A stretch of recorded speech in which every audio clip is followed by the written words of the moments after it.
Bueno, muy buenos días. Mi nombre es Daniel Rivero, yo soy residente de medicina interna de primer año de la Universidad de Antioquia. El día de hoy estamos en la sesión de estudio de casos con el doctor David Vélez. Eh, Vamos a hablar de diabetes y escenarios controversiales, para lo cual hemos invitado pues a la sección de endocrinología. Entonces, la metodología de hoy es como una BP, un aprendizaje basado en problemas. Tenemos un caso clínico índice y a partir de ahí vamos a desglosar 4 problemas. El primero, vamos a hablar de la sospecha de diabetes en el paciente que no es tipo 2 en el adulto. Después mencionaremos sobre diabetes pancreatogénica versus pancreatopatía diabética, dejar claros esos conceptos. El problema número 3 será hablar sobre las pruebas de función de células beta pancreáticas. Y el problema número 4, el manejo de la diabetes tipo 3C. Al final, pues haremos las preguntas correspondientes a la sección de endocrinología. Y tendremos también un espacio para que el doctor Carlos Builes hable Daniel, sobre, dígame, profe. de pronto la gente ya está, yo también lo escucho así y hay personas que dicen que se está yendo un poquito la señal. Yo creo que tiene que ver con la ubicación en la que estés. Ok. Mira si lo puedes solucionar, ¿listo?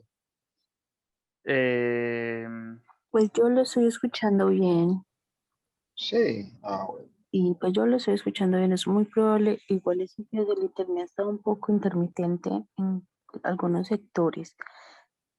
Voy a intentar, profe, compartiendo los datos. Oh, pero seguí. Aquí me dicen Sí, se escucha parece que muy. solamente soy yo y otra persona más en el chat. Ok, porque aquí Mateo dice que se escucha muy bien y también el doctor Peinado dice que escucha bien. Listo. Entonces, bueno, vamos a intentar igual cualquier cosa, profe. Ahora eh, sí está bien. Me dice que tiene eco, pero yo estoy pues con el micrófono. Bueno, me avisa, profe, listo. Bueno, entonces al final el doctor Carlos Builes nos va a mencionar un poquito unos cambios que se hizo en las guías del manejo dietario del paciente diabético hospitalizado, ya que pues los temas están relacionados con diabetes. Vamos a ver que los temas van cambiando un poco, son muy variados durante la charla, no vamos a hablar de algo específico, pero precisamente es por esta metodología del aprendizaje basado en problemas. Entonces, nuestro caso clínico índice, tenemos un paciente masculino de 56 años. Él es abogado, natural y residente en Medellín. Él tiene antecedentes personales de una diabetes que fue considerada desde su inicio como una diabetes mellitus tipo 2. No hay mención de complicaciones micro ni macrovasculares. El paciente, además de eso, refiere 2 episodios previos de pancreatitis aguda, por lo que estuvo hospitalizado, no requirió manejo quirúrgico, estuvo un episodio en el 2007 y otro en el 2009. Eh, y la etiología es desconocida. Aparte de eso, el paciente sufre de un dolor abdominal crónico. Para eso se le hizo una endoscopia hace un año aproximadamente, donde se evidenció una pangastritis eritematosa grave. La biopsia no mostró pues nada distinto a eso y el paciente pues viene siendo manejado de forma ambulatoria con esquema de insulina basal bolus. Entonces, ahondando un poquito más en este antecedente de diabetes, el paciente en el 2011 debuta con una cetoacidosis diabética.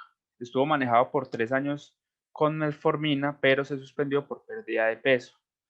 Aparentemente, pues tuvo un buen control glicémico con la metformina. Y el paciente, pues, después de eso inició insulina y no ha utilizado otros hipoglicemiantes orales. En antecedentes toxicológicos, el paciente refiere consumo de licor de una botella de ron 3 veces a la semana y eso fue por 20 años. Él cesó eso hace 16 años aproximadamente, cuando cumplió 40 años. Lo mismo, de forma paralela, consumía cigarrillo, 10 cigarrillos diarios también por 20 años. Entonces el paciente ahora consulta por 2 días de un dolor abdominal intenso en epigastrio, náuseas y vómito muy profusos y una disnea. Entonces el paciente, aparte de eso, no refería a fiebre, síntomas respiratorios asociados a esa disnea, ni síntomas urinarios, tampoco consumió de forma reciente licor y no tenía nexo con algún paciente con COVID-19.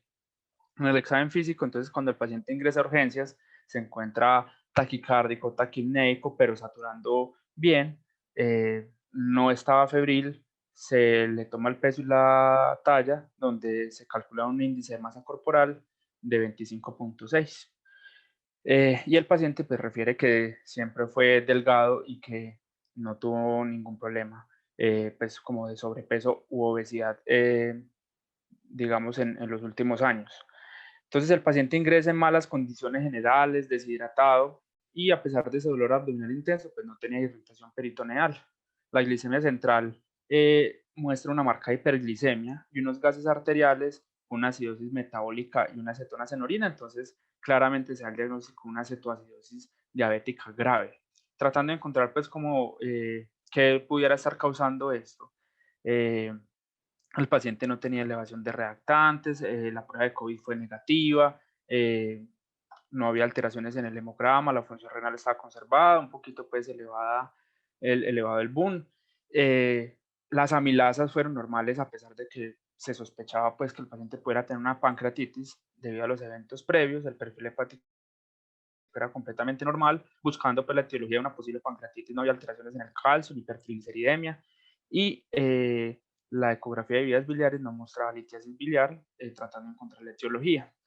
A pesar de que el paciente venía siendo manejado con dosis de insulina basal bolos, pues venía con mal control y el paciente refería ser adherente a las mismas.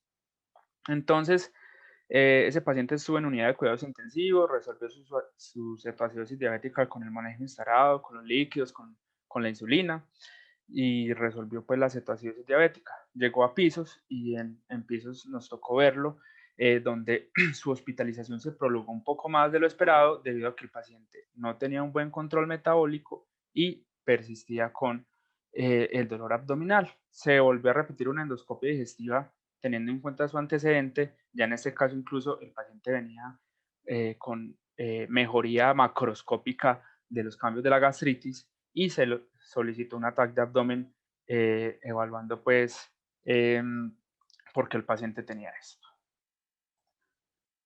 Listo. Entonces, este es el ataque de abdomen. Yo sé que no es la mejor definición, pero aquí lo que les quiero mostrar es algo en particular que es el páncreas. Entonces, disculpen. Aquí en esta parte podemos ver unas calcificaciones en el páncreas. Yo sé que no se ve muy bien, pero créanme que el reporte del radiólogo es un páncreas atrófico con una dilatación del conducto pancreático y pues esas calcificaciones que sí son muy claras. Y aparte de eso, de tener esos signos de pancreatitis crónica, el paciente tenía un aumento del tamaño en la cabeza y una colección en el saco menor, lo que hablaba también de una pancreatitis aguda sobreagregada. Entonces, el paciente pues, no requirió drenaje de esa colección, el paciente no se deterioró clínicamente, mejoró el dolor abdominal, se tituló pues la insulinoterapia, por lo cual se pudo dar de alta. Pero entonces en este paciente quedó la duda de si con esa pancreatitis crónica podía tener también una depresión de la síntesis de insulina y por lo tanto se midió un péptido C que no quedó muy claro si fue en ayunas o fue aleatorio y este dio un valor de 0.42 nanogramos por mililitro. Más adelante vamos a ver entonces cómo podemos interpretar esto. Entonces, primero vamos a aclarar unos conceptos para que la charla quede muy clara. Primero debemos hablar de la clasificación de la diabetes según la etiología. Entonces, esta es la clasificación internacional, está propuesta por las guías de la Asociación Americana de Diabetes. Tenemos la diabetes tipo 1, donde hay una destrucción de las células beta. Si es tipo 1A, es inmunomediado por anticuerpos. Tipo B es cuando no se encuentran anticuerpos y se la llama idiopática. Y en esta diabetes hay una depleción absoluta de insulina. También se ha mencionado la diabetes tipo 1.5, que es cuando también es inmunomediado, pero no hay una deficiencia absoluta, sino una deficiencia relativa y un cuadro un poco más larvado. En la diabetes tipo 2, es la clásica que conocemos, que hay resistencia a la insulina más que una deficiencia absoluta. Con el tiempo puede haber deficiencia absoluta y pues está asociada claramente con la obesidad. Ya los tipos 3 son otros tipos específicos de diabetes. A y B son defectos genéticos. La C es la enfermedad exocrina del páncreas, que puede ser tanto por pancreatitis crónica como por pancreatectomía quirúrgica, neoplasias, fibrosis quística, hemocromatosis, etc. Y otras como endocrinopatías, medicamentos, infecciones, etc. Y la diabetes tipo 4 sería la diabetes gestacional.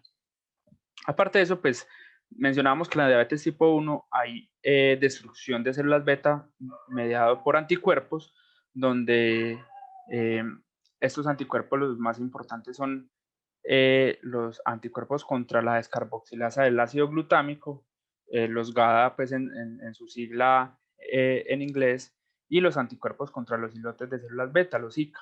Habrán otros como anticuerpos contra la insulina, contra la proteína asociada con el insulinoma y contra el transportador de zinc 8. Alguno de estos anticuerpos está presente en más del 95% de los pacientes diabéticos tipo 1 y los más sensibles son los GADA.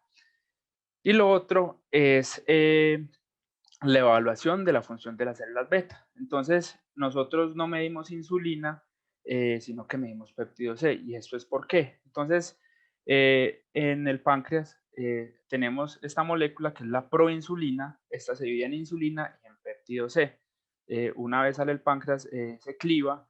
Entonces, la síntesis del péptido C siempre es equimolar a la síntesis de insulina. Pero ¿por qué medir el péptido C y no la insulina? Porque el péptido C tiene una vida media más larga de 20 a 30 minutos, mientras que la insulina solo de 5 minutos. La insulina tiene un metabolismo de primer paso en el hígado, lo cual hace que pues, sus niveles en sangre varíen, mientras que el péptido C no. El aclaramiento periférico y la excreción renal del péptido C es más constante. Y cuando un paciente está recibiendo insulina, esto no se ve afectado a la medición del péptido C, mientras que si midiéramos insulina, sí. Entonces, aclarando estos conceptos, vamos a pasar a nuestro primer problema. Entonces, tenemos el dilema de la cebra. Es muy fácil cuando el caballo es blanco, blanco o negro, negro. Por ejemplo, un paciente de menos de 10 años que debuta con una cetoacidosis diabética, que no tiene obesidad ni ningún problema de esos y que va a requerir insulina toda la vida, no tenemos ninguna duda que ese paciente probablemente sea un diabético tipo 1. O pacientes mayores de 40 años, obesos, con signos periféricos de resistencia a la insulina, que se controlan con hipoglucemiantes orales, no tenemos ninguna duda tampoco que son diabéticos tipo 2. Sin embargo, en la práctica clínica nos podemos encontrar con las cebras, pacientes que, como el paciente índice en el cual se diagnosticó relativamente joven, es un paciente que nunca había sufrido sobrepeso, ahora está en un sobrepeso límite, y que no nos queda claro si ese paciente es tipo 1, tipo 2 o tiene una diabetes autoinmune de inicio latente en el adulto, lo que conocemos como una diabetes LADA. Entonces, esos son como parámetros que nos pueden guiar a enfocarnos en el adulto qué tipo de diabetes se presenta. Entonces, la edad va a ser usualmente por debajo de los 35 años en los tipo 1, en la edad de diagnóstico. La diabetes tipo 2 usualmente mayores de 35, en la LADA mayores de 30. El péptido C, que nos habla pues de la función de células beta, va a estar depletado en la diabetes tipo 1, va a estar bajo, pero no tan bajo como en la diabetes tipo 1, lo que es la diabetes LADA. En la tipo 2 va a estar normal, aunque esto también es relativo porque con el tiempo se puede empezar a disminuir. Los anticuerpos y la autoinmunidad va a estar presente en la diabetes tipo 1 y en la LADA. Los requerimientos de insulina van a estar desde el comienzo, la diabetes tipo 1, de forma temprana, por allá a los 6 meses en promedio en la diabetes LADA, y mientras que en la diabetes tipo 2 usualmente es con los años de la enfermedad. La resistencia a la insulina es un fenómeno que ocurre en la diabetes tipo 2. La historia familiar es llamativo que es más frecuente es en la diabetes tipo 2, también en la LADA, mientras que en la diabetes tipo 1 la historia familiar es básicamente de otras enfermedades autoinmunes. Y el riesgo de cetoacidosis diabética pues, va a ser alto en la diabetes tipo 1. Sin embargo, vemos que esto no es tan sencillo en la realidad. Por ejemplo, Este es un registro de 2.430 pacientes en el Reino Unido entre 1990 y 2013 de pacientes diagnosticados con diabetes tipo 1 siendo adultos. Y vean que el promedio de edad de estos pacientes era de 39 a 42 años y el índice de masa corporal vemos que está sobre el límite superior, ya pues, en sobrepeso. Entonces, esto se complica mucho más teniendo en cuenta la pandemia de la obesidad, donde podremos ver pacientes también obesos, pero que también puedan tener un componente autoinmune y esta clasificación no sea tan sencilla. Y de forma contraria, un registro del UKPS-25 de pacientes diabéticos tipo 2, donde se trató de evaluar la cero prevalencia de anticuerpos que son de diabetes tipo 1, pero estos pacientes eran diabéticos tipo 2 claramente. Y vean que incluso en pacientes tan mayores de 55 a 65 años, los ICA estaban presentes en el 4% y los GADA hasta en el 7%. Y vemos que entre menor sea la edad de diagnóstico en diabéticos categorizados como tipo 2, esta prevalencia aumenta. Y lo que se vio es que los pacientes que tenían estos anticuerpos, así fueran categorizados como diabéticos tipo 2, tenían mayor riesgo y se podía predecir que iban a requerir insulina posteriormente. Entonces, para darles un ejemplo de lo difícil que se hace la clasificación de la diabetes en ciertos pacientes, les traigo un ejemplo de un estudio de tan solo 12 pacientes que fueron llevados a cirugía bariátrica. Entonces, en estos pacientes que van a tener esta cirugía, es sumamente crucial diferenciar entre diabetes tipo 1 y tipo 2, ya que los pacientes que tengan diabetes tipo 1 no se van a curar de la diabetes posterior al bypass, pues a la cirugía bariátrica. Y aparte de eso, tienen más riesgo de complicaciones postquirúrgicas, mientras que los diabéticos tipo 2, si controlan su peso después de la cirugía bariátrica, pueden remitir en esa diabetes. Y vean que de esos 12 pacientes, tuvieron un paciente que era el paciente X, ellos a todos les midieron niveles de péptido C con un test de estimulación de alimentación, de alimento, y encontraron que ese paciente X, que si bien tenía un IMC de 31, era obeso, tenía un porcentaje de grasa alto, fue diagnosticado con diabetes a los 53 años, el paciente no tenía ninguna respuesta al test de estímulo con el péptido C comparado con los otros pacientes. Y aparte de eso tenía 3 anticuerpos positivos, los GADA, los IA2 y los anticuerpos contra el transportador de zinc. Entonces, claramente este paciente era un diabético, probablemente LADA.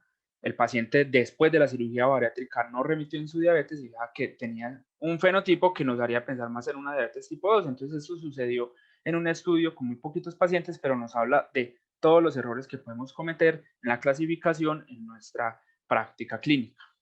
Entonces, uno se pregunta, bueno, en el adulto, ¿cuándo sospechar una diabetes tipo 1 o LADA y cuándo solicitar anticuerpos?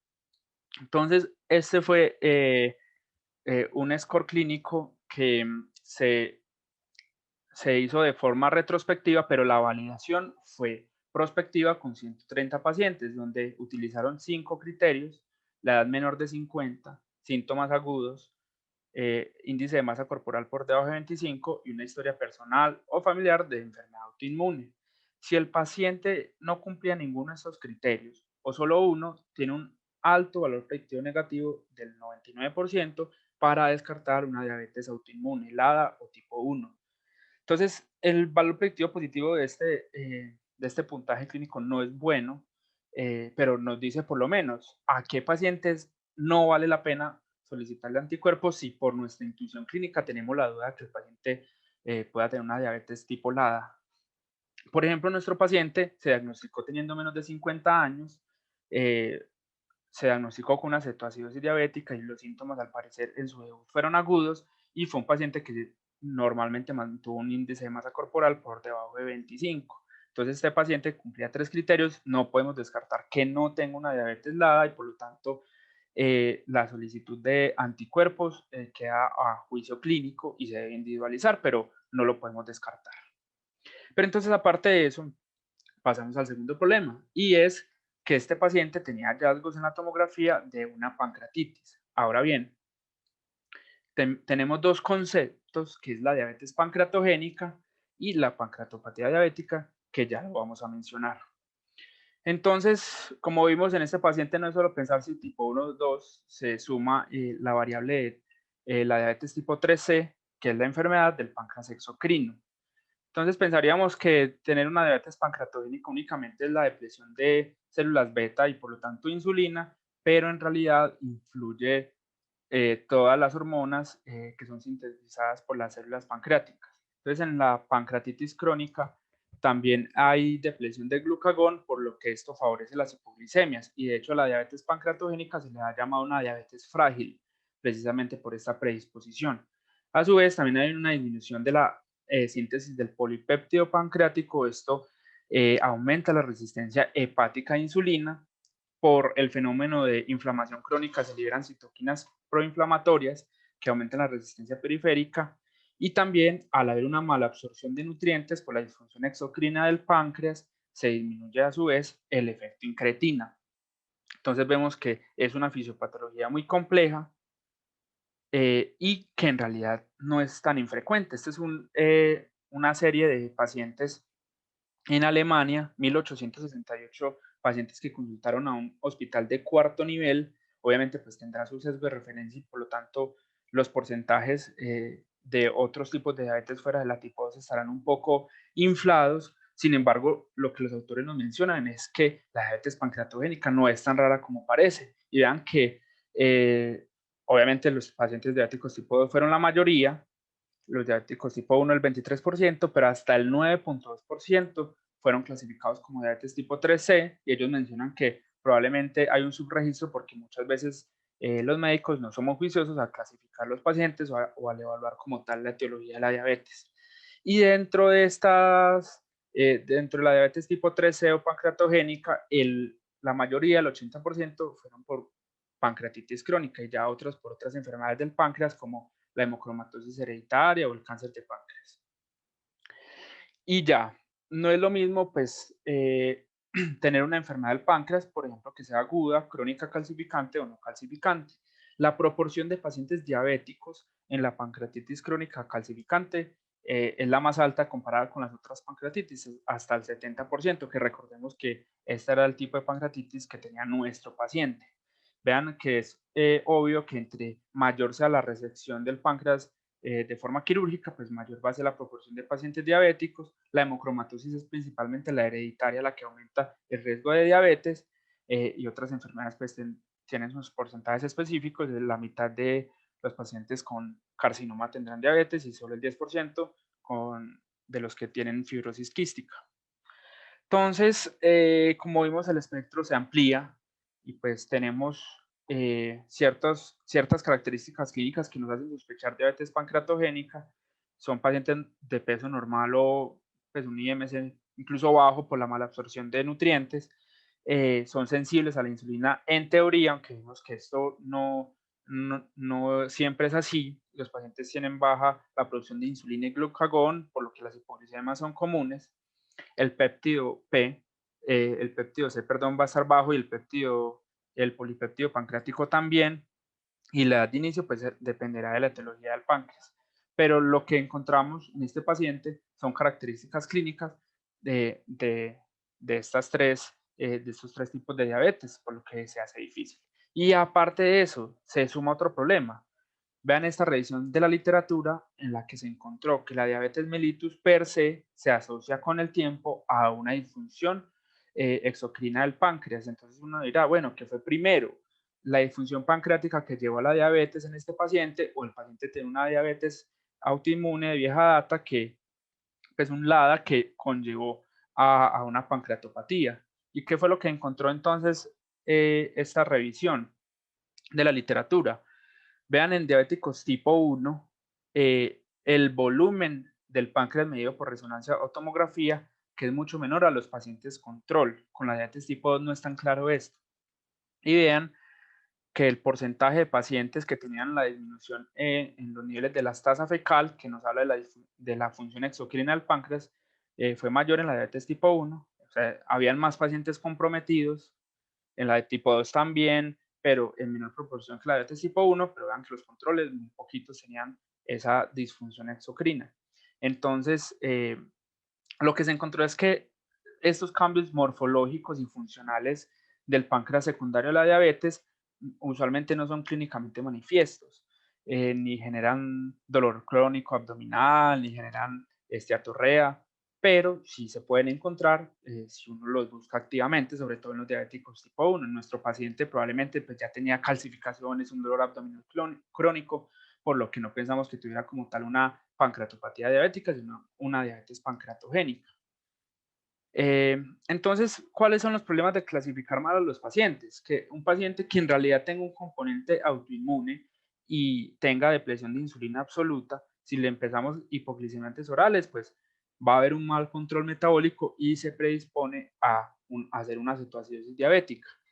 Y en el paciente que creemos que puede tener algo autoinmune, si pensamos esto, por ejemplo, en este paciente que podíamos decir, listo, tiene una depresión del páncreas, fue diagnosticado muy joven, pero si no lo clasificamos bien, no le damos un reto con hipoglicemiantes orales y empezamos de una vez insulina. Entonces se podría perder el beneficio de otros hipoglicemiantes y controlarlo de forma más cómoda.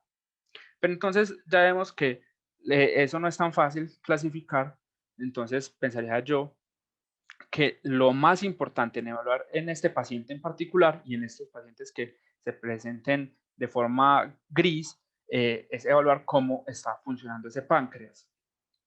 Entonces, tal vez aquí para nosotros evaluar cómo está funcionando el páncreas y qué riesgo tiene el paciente a largo plazo es aprender de una clasificación que proponen unos autores en los síndromes con tendencia a la cetosis. Entonces, esto de síndromes con tendencia a la cetosis son pacientes diabéticos que a veces no se clasifican bien en diabetes tipo 1, 1.5 o diabetes tipo 2, pero que hacen cetoacidosis frecuentes y lo que nos dicen es, vea, no lo clasifique como 1, 1.5, 2, porque a veces eso es complicado, sino que evalúe dos cosas, los anticuerpos y la función de células beta. Entonces los anticuerpos, lo que es A, si es A positivo es que tienen los anticuerpos positivos, nos hablan es del pronóstico, de que independientemente de la etiología del paciente, si presenta anticuerpos positivos, con el tiempo probablemente va a requerir insulina, como nos lo mostró el registro del UKPS25. Mientras que en el páncreas evaluamos los niveles de péptido C, esto es el beta aquí, que si es positivo es que ese péptido C todavía tiene unos valores adecuados, mientras que negativo habla de depresión. Entonces con eso enfocamos el tratamiento y veremos si el paciente, independientemente de su etiología, ya tiene un péptido C disminuido, pues probablemente requiere una terapia con insulina de entrada de forma intensiva. Entonces el péptido C lo podemos medir en sangre y orina. En sangre puede ser posterior a un test de estimulación bajo una dosis de glucagón o de alimento. Puede ser en ayunas o aleatorio. Y en orina puede ser una muestra ocasional en 24 horas o con una relación con creatinina. Normalmente en la literatura, por ejemplo, el Reino Unido, encontraremos los valores con nanomoles por litro, pero las unidades que se utilizan en nuestro medio usualmente son miligramos por decilitro, entonces simplemente debemos multiplicar por 3 para saber cuál es el valor pues, de miligramos por decilitro si nos lo dan en nanomoles. El péptido C, se ha hablado mucho pues, de que es un poco engorroso la toma de la muestra, pero se ha visto que únicamente con ponerlo en un tubo tapa lila, es decir, en EPTA, se puede mantener esta muestra estable por 24 horas y no es un procedimiento tan engorroso, entonces siempre pues mencionarle esto a enfermería. Y vemos que no hay un valor mágico para uno decir, ve, hay depresión pues, de la producción de insulina por las células beta, sino que ese valor va a depender del contexto clínico y del tipo de laboratorio que se realiza. Entonces, un péptido C en ayunas por debajo de 0.25 y estimulado por debajo de 0.6 nos habla pues de una deficiencia absoluta de insulina independientemente de lo que tenga el paciente. Ahora, niveles por debajo de 0.75 de 1.8, vean que pues no son tan bajos, pero en un paciente pues que tiene un diagnóstico de no de diabetes nos sugiere más una diabetes tipo 1. Mientras que si el paciente lleva ya 5 años desde el diagnóstico, pues niveles por encima de 0.25, 0.6 nos sugiere más una diabetes tipo 2 o la diabetes pues monogénica tipo MODI. Y vean que pues ya si los valores son por encima de 1.2 en ayunas o más de 3 post-estimulación, nos sugiere más una diabetes tipo 2. Digamos que estos valores varían mucho en la literatura, son controversiales y vemos que esa interpretación no es tan fácil. Entonces, bueno, vemos que tenemos varios problemas y el último es cómo manejar esa diabetes pancreatogénica. Entonces, lo primero es que todo paciente con pancreatitis crónica, así ya no tenga diabetes, debe tener niveles de hemoglobina glicada anuales. Y debemos estar muy pendientes del índice de masa corporal, del péptido C, de evaluar si el paciente tiene asociados anticuerpos, que nos hablen de autoinmunidad y riesgo de progresión a requerir insulina. Y pues digamos que se encuentra muy poco en la literatura sobre el manejo de esta diabetes. Entonces, este fue como el único algoritmo que encontré que nos dice paso por paso qué debemos hacer. Nos mencionan que todo paciente debe tener metformina, no solo pues por el fenómeno de resistencia hepática a la insulina que hay en la pancreatitis crónica, sino también porque la pancreatitis crónica favorece aumenta el riesgo de cáncer pancreático, lo mismo que la diabetes, y la metformina pudiera impactar en este riesgo. Y el reemplazo enzimático, ya que al mejorar la absorción de nutrientes va a mejorar el efecto incretina que está disminuida en la pancreatitis crónica.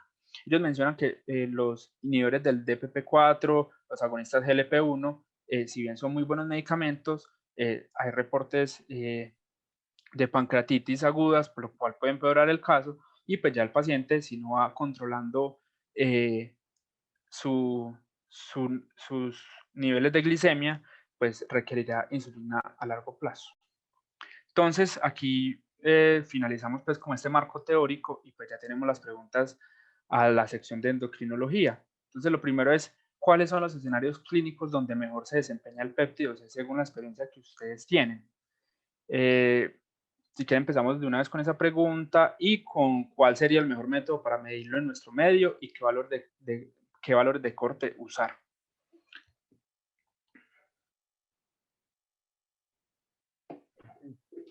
Hola, buenos días.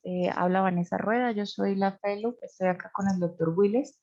Entonces, como ya nos estaba exponiendo Daniel, el péptido C es una guía muy útil que nos va a permitir definir o tratar de clasificar mejor al paciente, sobre todo en estos tipos de diabetes que no son ni uno ni dos, en los que la fisiopatología es muy difícil y pues no hay tanta evidencia respecto al tratamiento. Nos va a permitir clasificarlo un poco mejor y poderle dar un tratamiento más adecuado.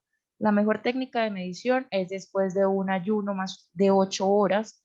Idealmente el paciente se debe evitar que la muestra se hemolice, se hace en un tubo lila, como nos dijo Daniel, y habitualmente pues lo vamos a usar en los escenarios en los que no tenemos claridad del tipo de diabetes. Por ejemplo, en aquellas diabetes con un comienzo abrupto, con síntomas de insulinopenia, nos podría clasificar adecuadamente si es una diabetes tipo 1, la ausencia de niveles de péptido C.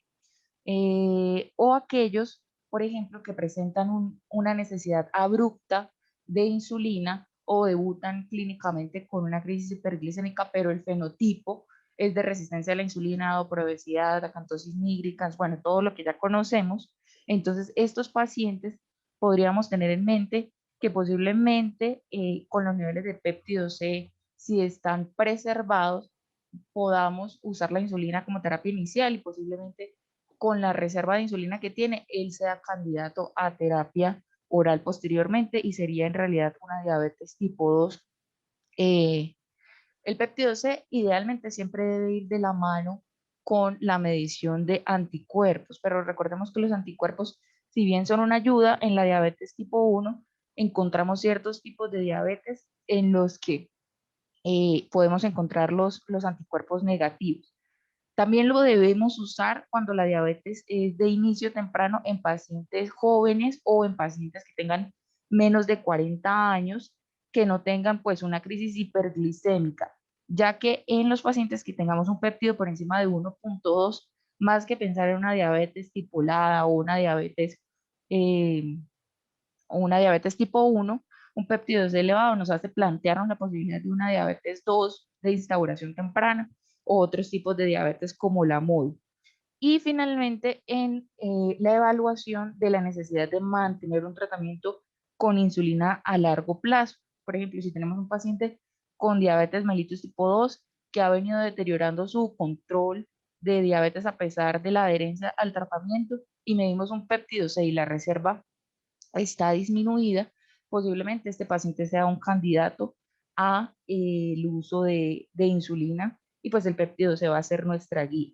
Respecto a los puntos de corte, los que dijiste es lo que se encuentra en la mayoría de las recomendaciones, porque esto es recomendación de expertos, esos son los cortes que usamos.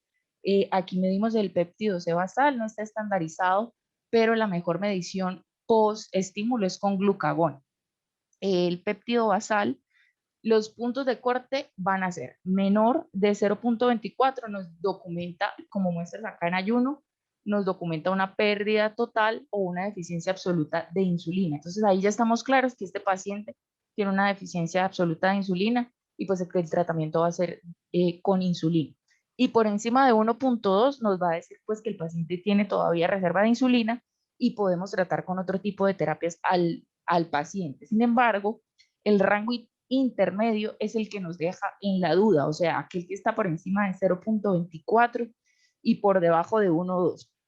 Pero las pistas que tú nos pones ahí son muy importantes. Por ejemplo, aquellos que no tienen una deficiencia absoluta de péptido C, pero está bajo, es decir, está por encima de 0.25, pero está por debajo de 1.2, debemos sospechar que es una diabetes de tipo 2 o monogénica que presuntamente vaya a requerir más adelante insulina. Y definitivamente aquellos que están por debajo de 0.75 son los que debemos pensar que van a requerir posiblemente tratamiento con insulina y dependiendo de cómo clasificamos al paciente, con insulina solita o con insulina y tratamiento oral.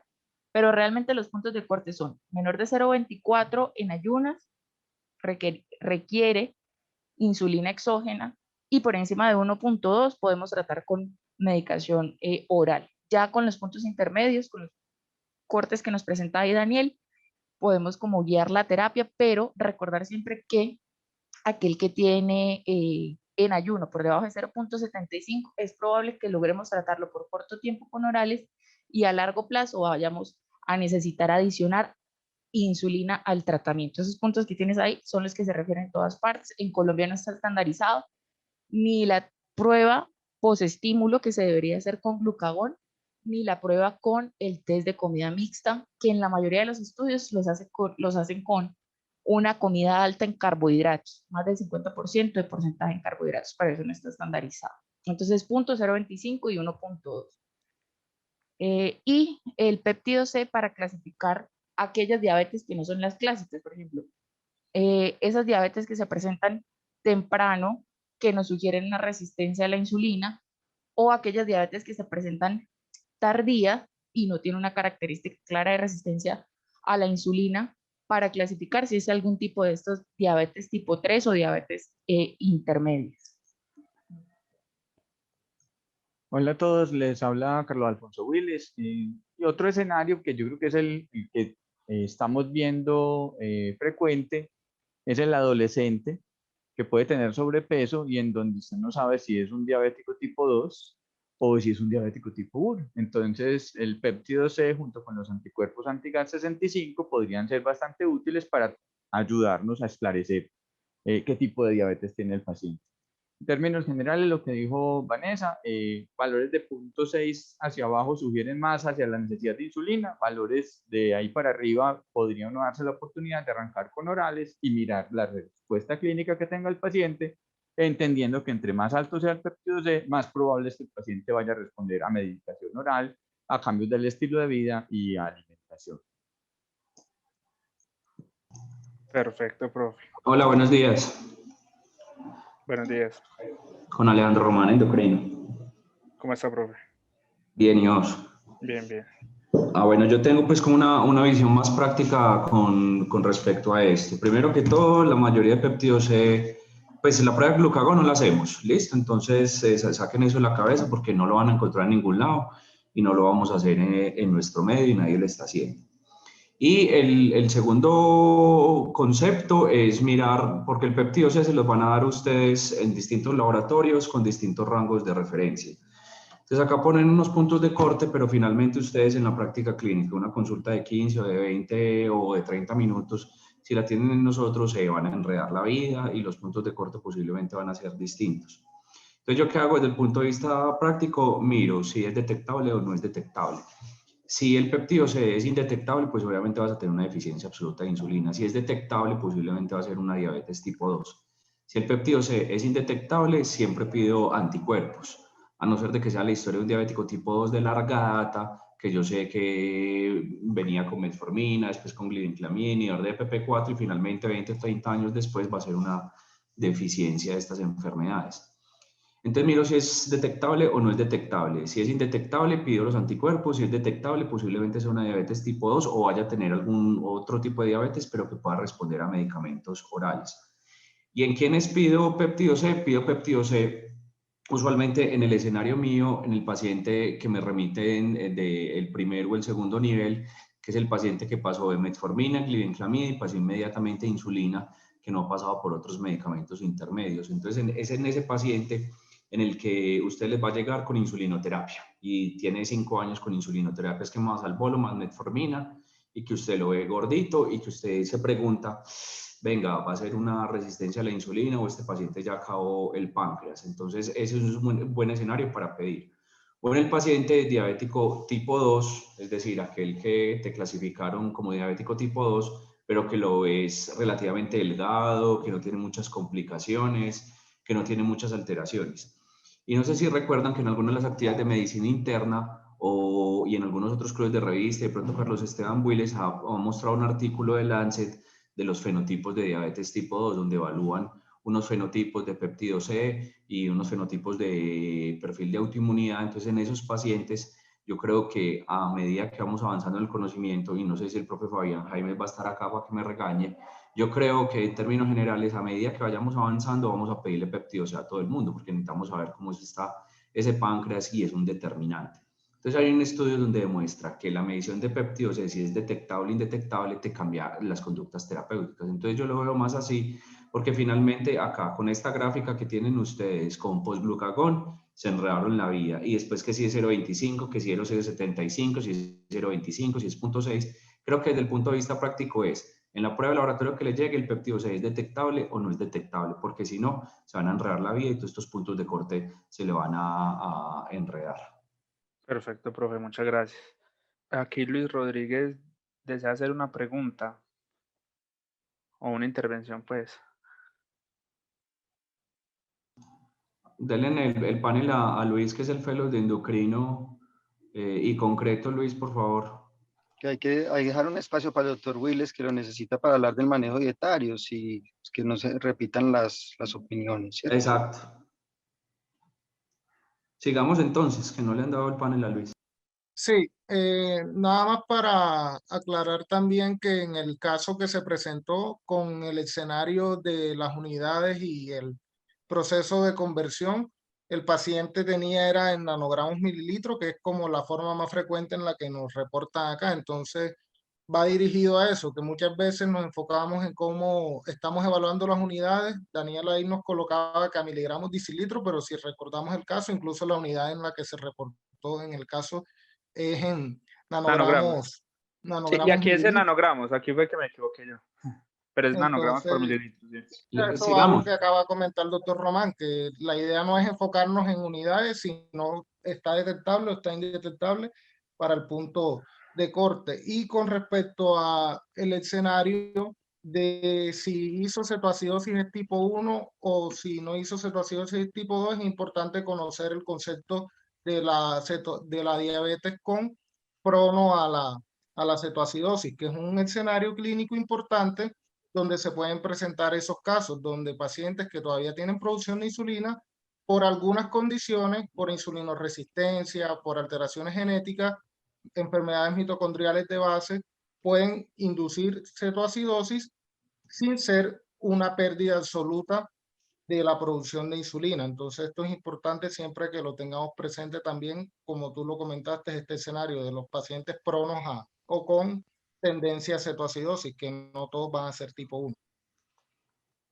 Perfecto. No sé, profe David, si No, usted la tenga una... próxima pregunta, mano. Listo. Entonces la próxima pregunta pues ya sería el manejo en estos pacientes. Digamos que ahí también lo responden un poco sobre la individualización, pero digamos que en la diabetes pancreatogénica, como qué recomendaciones específicas darían para el manejo, por ejemplo, en este paciente, donde tuvo un péptido C de 0.4 nanogramos por mililitro y donde tiene este componente de pancreatitis crónica. Bueno, Daniel, pues los que estamos mirando la charla, digamos que en los pacientes con diabetes de difícil clasificación o que no son las diabetes a las que estamos acostumbrados a ver, digamos, la pregunta es difícil de responder porque el mecanismo fisiopatológico de cada diabetes es diferente y pues vamos a impactar ese mecanismo fisiopatológico. Nos debemos pegar, son de las características clínicas del paciente y de los exámenes como el péptido C y los anticuerpos para definir cuál va a ser la terapia. Por ejemplo, tenemos las que son de origen farmacológico o secundario a un Cushing o tóxicas, pues el tratamiento va a ser muy diferente y nos vamos a guiar específicamente por el mecanismo fisiopatológico para definir el tratamiento.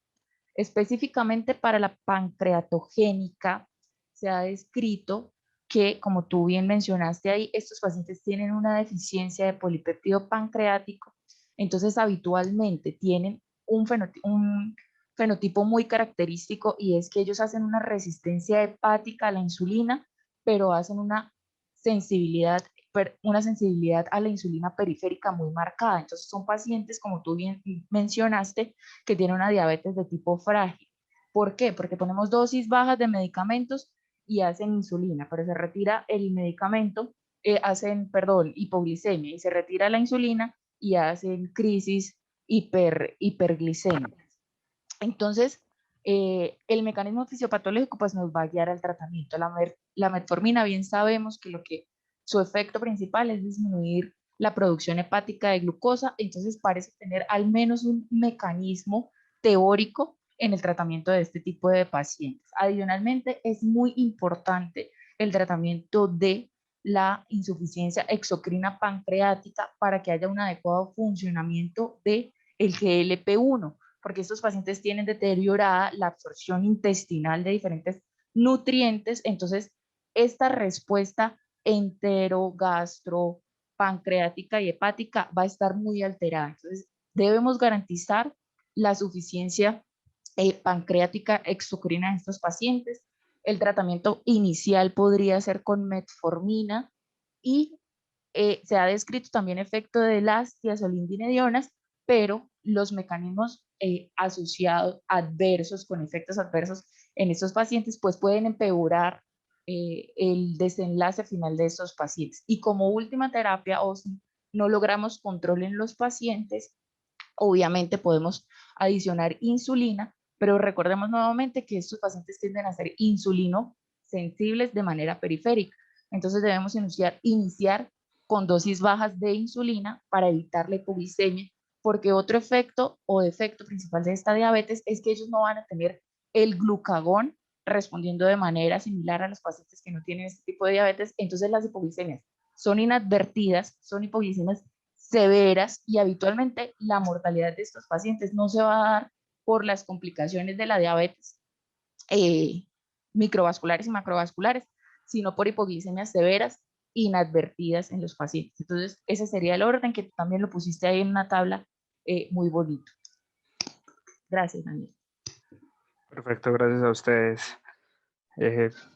Profe David, ¿alguna otra pregunta o No, el profe Willes? la mayoría de estos pacientes realmente van a terminar es con insulina, necesitan dosis más bajas, pero no es que la respuesta con metformina es mínima. Entonces realmente en estos casos la mayoría de los pacientes lo que van a necesitar es dosis bajas de insulina, para que sepan. Realmente la respuesta con metformina es mínima, entonces realmente los otros medicamentos, ni tiazolinediona ni acarbose, los tenemos acá disponibles Entonces el tratamiento desde el punto de vista práctico de nosotros es insulina en esquema basal bolo en dosis bajas. ¿Y valdría la pena el peptido C, profe, en esos pacientes, como para entonces adicionar estos medicamentos que propone, por ejemplo, este autor? Siempre peptido C en estos casos. Perfecto. De forma práctica, ya para terminar, quería preguntarles, que como para los médicos que nos visitan y los residentes y demás, y nosotros también como internistas, el manejo como práctico de la insuficiencia exocrina.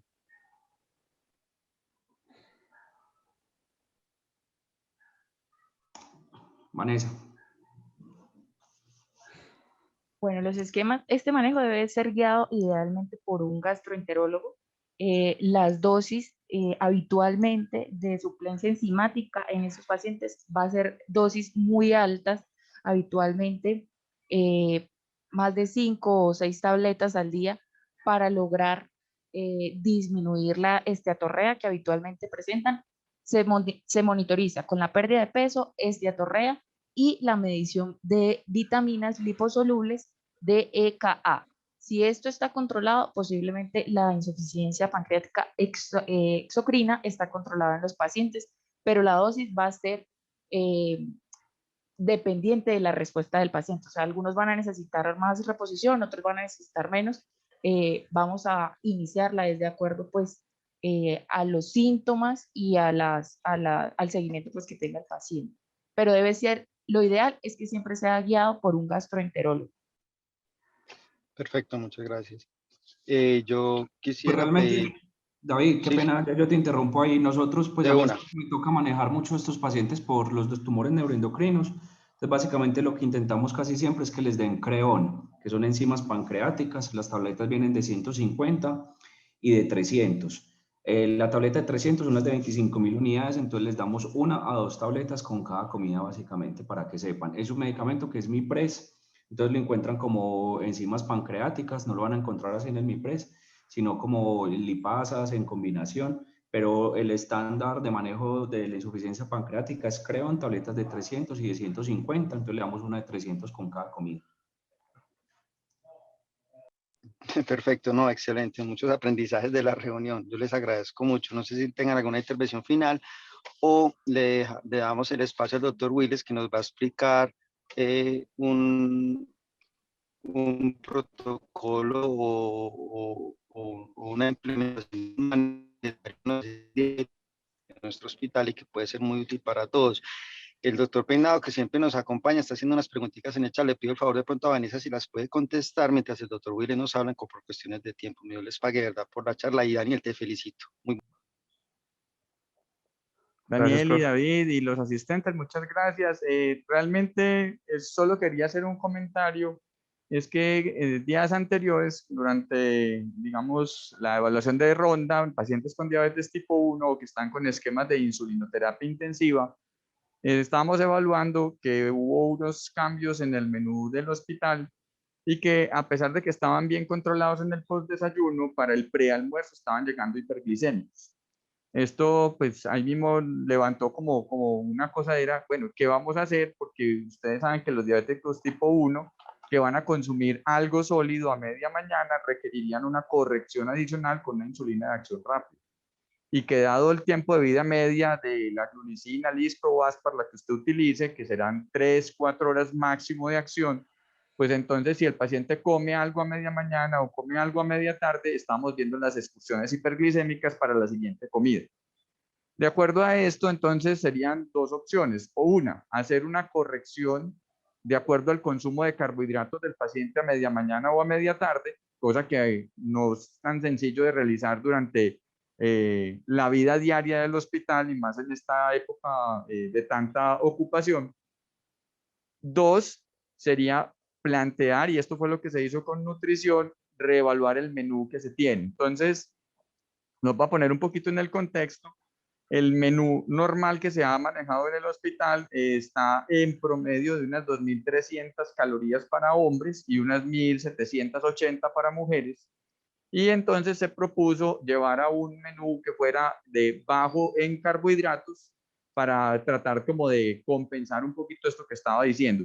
Digamos que tradicionalmente estaban repartidos entre desayuno, media mañana, almuerzo, algo, cena y merienda. la distribución que se hacían de ese número calórico estaba en un 25% en el desayuno, 3% en la media mañana, 35% al almuerzo, 3% a media tarde, 24% en la cena y 9% en la merienda.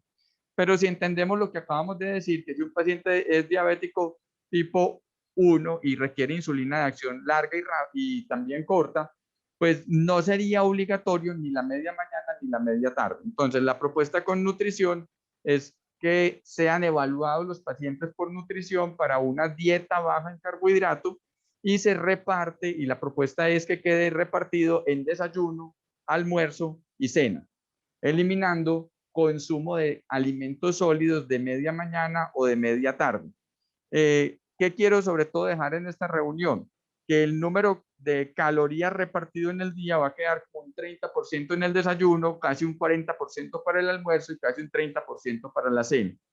Esto significa en gramos de carbohidratos, 50 gramos de carbohidratos para el desayuno, 82 gramos de carbohidratos para el almuerzo y 58 gramos de carbohidratos para la cena. Dicho de otra manera, es que si nosotros a los pacientes aquí les empezamos esquemas de 20 unidades de glargina y 5 de glulicina, debemos tener en cuenta que no debería ser igual en desayuno, almuerzo y cena. Primero, porque la resistencia a la insulina no es igual en la mañana que en la tarde. Y segundo, porque el consumo de carbohidratos es diferente. Entonces, si tienes 50 gramos de carbohidratos para el desayuno, si tiene 80 gramos de carbohidratos para el almuerzo y tiene 60 gramos de carbohidratos para la cena, debemos tener esto en cuenta para que hagamos una diferencia entre tal vez 3, 4 unidades en el desayuno, tal vez 5 o 6 unidades al almuerzo y tal vez 4 o 5 unidades en la cena. El mensaje es que debemos acompañarnos con nutrición y entender que vamos a ver algunos cambios en el menú de nuestros pacientes. Se debe solicitar como una dieta baja en carbohidratos para el paciente diabético que está con esquemas de insulinoterapia y que no podemos hacer correcciones de media mañana. Eso era todo lo que teníamos para comentarles, pero entonces acompañémonos con nutrición para que empecemos a ver qué resultados tenemos con nuestros pacientes. Muchas gracias, David, y a los asistentes. Bueno, para responder finalmente las preguntas que están haciendo en el chat, bueno, una que hizo el doctor Peinado, que si servían los inhibidores de SGLT2 en la diabetes pancreatogénica. Realmente la serie de casos de estos pacientes son muy pequeñas, las más grandes son de 40 o 50 pacientes. Digamos que tiene un mecanismo fisiopatológico diferente, pero hasta el momento no hay evidencia del uso de este tipo de medicación. Respecto a las crisis hiperglicémicas, ¿en qué caso medir el péptido C? Bueno, no entiendo bien la pregunta, pero habitualmente cuando hay una crisis hiperglucémica, los pacientes tienen una glucotoxicidad inicial, entonces uno debe esperar a que los niveles de glucemia estén controlados y se haya resuelto la crisis para poder medir el péptido C. Habitualmente la recomendación que sale en la literatura es después de 2 semanas de lograr el control. Es lo que sale en la literatura, pero es pura recomendación de expertos. Y la última pregunta. El seguimiento del péptido se me parece supremamente importante porque es un Bueno, dato. el doctor Jaime, ahí le respondió el doctor Román, que habitualmente él hace el seguimiento cada 6 a 12 meses y habitualmente se hace pues cuando vemos que hay un deterioro del control glucémico en aquel paciente que venía previamente controlado. Por ejemplo, si venía con ese rango de péptido C y traía medicación oral y venía bien controlado, pues si hay un deterioro y no hay ningún cambio en las condiciones de la medicación, de nutrición, de ejercicio, lo ideal sería hacerle un control, como dice el doctor ahí, entre 6 a 12 meses, es la recomendación que nos da el doctor Román. Y ese control solo sería para los pacientes que realmente tengan un péptido C en esa zona gris o elevado, porque en el resto pues no habría necesidad. Sí, claro, ya si encontramos un péptido C bajo, este paciente pues ya tiene diagnosticada una deficiencia de insulina y pues no habría utilidad en hacerle seguimiento.